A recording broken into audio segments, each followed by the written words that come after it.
എന്നെ സ്നേഹിക്കുന്ന എല്ലാ പ്രേക്ഷകർക്കും ജീവിതം സാക്ഷിയിലേക്ക് സ്വാഗതം. ബഹുമാനപ്പെട്ട ജഡ്ജിംഗ് പാനലിൻ്റെ നമസ്കാരം.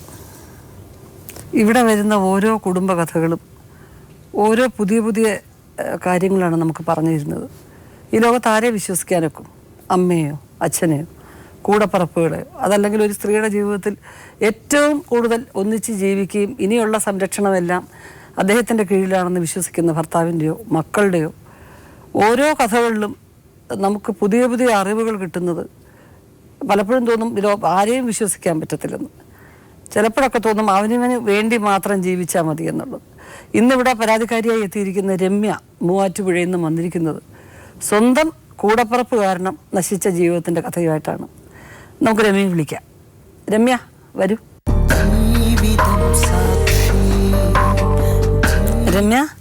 രമ്യയുടെ ഒരു പ്രൊഫൈൽ എടുത്തിട്ടുണ്ട്, നമ്മളതൊന്ന് കാണാം കേട്ടോ. ജീവിതം തിരിച്ചറിയാത്ത പ്രായത്തിലാണ് രമ്യ ഇഷ്ടപ്പെട്ട പുരുഷനോടൊപ്പം ഒളിച്ചോടിയത്. സ്നേഹവും സന്തോഷവും നിറഞ്ഞൊരു കുടുംബജീവിതമായിരുന്നു ആ പെൺകുട്ടി പ്രതീക്ഷിച്ചത്. പക്ഷേ ഭർത്താവിന്റെ വീട്ടിൽ നിന്നും അവൾ പുറത്താക്കപ്പെട്ടു. അവഗണനയും പീഡനങ്ങളും നിറഞ്ഞതായിരുന്നു രമ്യയുടെ പിന്നീടുള്ള ജീവിതം. പ്രണയത്തിന്റെ മുഖാവരണമണിഞ്ഞ് സ്നേഹത്തിന്റെ തേനൂറുന്ന വാക്കുകളുമായി രമ്യയെ പ്രലോഭിപ്പിച്ച മനോജ് ഒടുവിൽ അവളോട് ചെയ്തത് ലോകത്തിൽ ഒരു പുരുഷനും സ്വന്തം ഭാര്യയോട് ചെയ്യാത്ത ചതിയാണ്.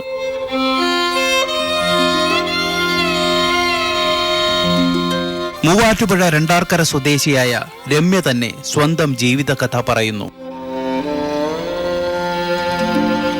കുട്ടിയുടെ വീട് മൂവാറ്റുപുഴ അല്ലേ?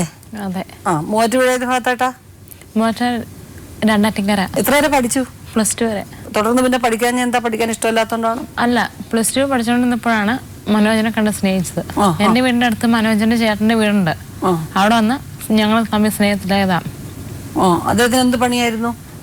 അമ്മ ആശുപത്രി തളർന്ന ആശുപത്രി സുഖമില്ലാതെ കിടക്കുമായിരുന്നു.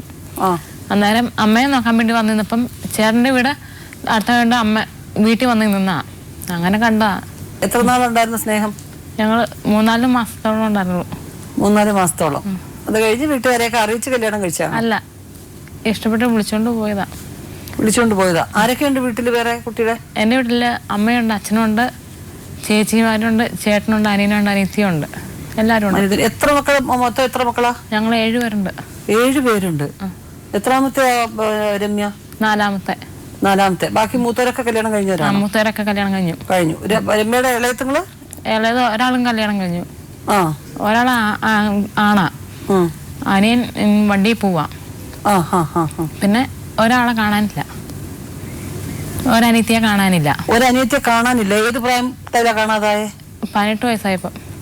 18 വയസ്സായപ്പോ? എത്ര നാളായി കാണാതായിട്ട്? ഇപ്പൊ 2 വർഷമായി. അന്വേഷിച്ചില്ലേ? അന്വേഷിച്ചു. മൂവാറ്റുപുഴ സ്റ്റേഷനിൽ കേസൊക്കെ കൊടുത്താ. ഓ ശരി. അപ്പൊ അതാണ് കഥ. ഹോട്ടലിൽ പണിക്ക് ആളുണ്ടാന്ന് അവിടെ അങ്ങനെ പോയി നിൽക്കാന്ന് പറഞ്ഞ് ഹോട്ടലിൽ പണിക്കായിട്ട് വന്ന. ഇവിടെ നിന്ന് 1 മാസം കഴിഞ്ഞപ്പോ എന്നെയും കൊച്ചിനും കൂടെ കൊണ്ടുവന്നു. അത് കഴിഞ്ഞ് പിന്നെ ഇവിടെ ആയിരുന്നു. ഞങ്ങൾ 3-4 മാസം ഇവിടെ ഉണ്ടായിരുന്നു. പിന്നെ കൊച്ചിനെ കാണാത്തോണ്ട് അമ്മയ്ക്കും അച്ഛനൊക്കെ ഭയങ്കര വിഷമമായോണ്ട് അവര് വിളിച്ചറിഞ്ഞ് ഞാൻ വീട്ടിലേക്ക് പോയി. അങ്ങനെ എത്ര നാൾ താമസിച്ചു? അങ്ങനെ ഒരു 4-5 മാസത്തോളം താമസിച്ചു. എന്നിട്ട് അത് കഴിഞ്ഞ് അപ്പോഴേക്കും രണ്ടാമത്തെ കൊച്ചിന്റെ ഡെലിവറി കേസൊക്കെ ആയപ്പോഴേക്കും അത് ഞാനൊന്ന് വീഴുകയൊക്കെ ചെയ്തു. മനോജും വരുകയൊക്കെ ചെയ്തു. വീണ് ഭയങ്കര കോംപ്ലിക്കേറ്റഡ് ഒക്കെ ചെയ്തായിരുന്നു. പ്രസവത്തിന് മുൻപാണോ? പ്രസവത്തിന് മുമ്പ് തെന്നി വീണായിരുന്നു. ഞാൻ കൊച്ചിനെ അനക്കമില്ലാന്നൊക്കെ അറിഞ്ഞപ്പോ മനോജ് വരുകയൊക്കെ ചെയ്തു. കുഴപ്പമില്ല, ആശുപത്രി പോവുകയൊക്കെ ചെയ്തായിരുന്നു. അത് കഴിഞ്ഞ് പിന്നെ കൊച്ചുണ്ടായി. അതുകൊണ്ട് പെട്ടെന്ന് 7-ാം മാസത്തിൽ കൊച്ചുണ്ടായി. 7-ാം മാസത്തിൽ കൊച്ചുണ്ടായി കഴിഞ്ഞ ഒരു മാസം കുറച്ച് ദിവസം കൂടെ കഴിഞ്ഞപ്പം മനോജിനെ കാണാനില്ല, രഞ്ജുവിനെ കാണാനില്ല. അമ്മയുണ്ടായിരുന്നു, അനിയത്തി.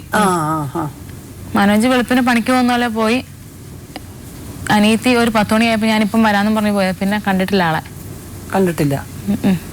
അന്വേഷിച്ചോ? അന്വേഷിച്ചു. എവിടെ ഉണ്ട് അവര്? അന്വേഷിച്ച് നോക്കിട്ട് ഒരു സ്ഥലത്തുണ്ടെന്ന് കിട്ടിയില്ല. പലരും പല സ്ഥലത്തുണ്ടെന്ന് പറയുന്നത്. അച്ഛനും അമ്മയൊക്കെ പോയി തിരക്കിയായിരുന്നു? അച്ഛനൊക്കെ അന്വേഷിക്കുന്നുണ്ട്. അച്ഛനും അമ്മയൊക്കെ അന്വേഷിച്ചു. മൂത്ത കൊച്ചിന് എത്ര വയസ്സായപ്പോ? ഇപ്പം 5 വയസ്സ്. 5 വയസ്സ്. ഇളയതിനോ? 2 വയസ്സ്.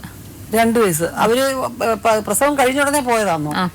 രണ്ടാമത്തെ കൊച്ചുണ്ടായി കഴിഞ്ഞ് 1 മാസം കുറച്ച് ദിവസം കൂടെ കഴിഞ്ഞപ്പം പോയതാണ്. അപ്പൊ അതിനു മുൻപ് അനിയത്തിയുടെയും ഇദ്ദേഹത്തിന്റെ പെരുമാറ്റത്തിൽ കുഴപ്പമാണെന്ന് തോന്നിയിരുന്നോ രമ്യ? കുഴപ്പമുണ്ടായെന്ന് തോന്നി. ഞാൻ വഴക്കുണ്ടാക്കി സ്റ്റേഷനിൽ കൊണ്ട് കേസൊക്കെ കൊടുത്തു. എന്താ അങ്ങനെ ഒരു സംശയം ഉണ്ടാവാൻ കാര്യം എന്താ? ചേട്ടായി മനോജ് രാവിലെ പണിക്ക് പോയി കഴിഞ്ഞപ്പോ പിന്നെ വന്നില്ല. ശനിയാഴ്ച വെള്ളിയാഴ്ച വൈകുന്നേരം വന്നില്ല. ശനിയാഴ്ച വന്നില്ല. പിന്നെ ശനിയാഴ്ച ഒരു 10 മണിയൊക്കെ ആയപ്പോഴേക്കും അനിയത്തി ഞാൻ മോശം വരെ പോവാന്നും പറഞ്ഞ് പോയതാ. പിന്നെ അവളും പിന്നെ രാത്രിയായിട്ട് അവളെയും കണ്ടില്ല. എനിക്ക് ചെറിയൊരു സംശയം തോന്നി രണ്ടുപേരെ കുറിച്ച്. രാത്രി ഒരു പെൺകുട്ടി വന്നപ്പോ നിങ്ങളുടെ വീട്ടിലുള്ളവര് എന്നിട്ട് ഞങ്ങൾ അന്വേഷിച്ചു. അതായത് ഞാൻ വിളിച്ച് അന്വേഷിക്കുകയൊക്കെ ചെയ്തു. അതായത് ഞാൻ വിളിച്ച് ഇങ്ങനെ മനോജിന്റെ കൂട്ടുകാരന്റെ നമ്പറൊക്കെ ഇഷ്ടംപോലെ എൻ്റെ കയ്യിലുണ്ടായിരുന്നു. കുറെ പേരുടെ നമ്പർ ഉണ്ടായിരുന്നു. ഞാൻ അവരോടൊക്കെ വിളിച്ച് ചോദിച്ചു, മനോജ് ഇങ്ങനെ വന്നിട്ടില്ല, രഞ്ജുവിനെയും കാണാനില്ല, നിങ്ങൾ വല്ലതും അടുത്തും കണ്ടെങ്കിൽ ഒന്ന് അന്വേഷിച്ച് വിളിച്ച് പറയണമെന്ന് പറഞ്ഞു. അവരങ്ങനെ അന്നേരം മനോജിന്റെ ഏറ്റവും വലിയൊരു ഫ്രണ്ടാണ് ബിനു എന്ന് പറഞ്ഞത്. ബിനുവിനെ വിളിച്ചു ചോദിച്ചപ്പോൾ ബിനു പറഞ്ഞു ഞാൻ അന്വേഷിക്കട്ടെ എന്നിട്ട് ഞാൻ പറയാന്ന് പറഞ്ഞു.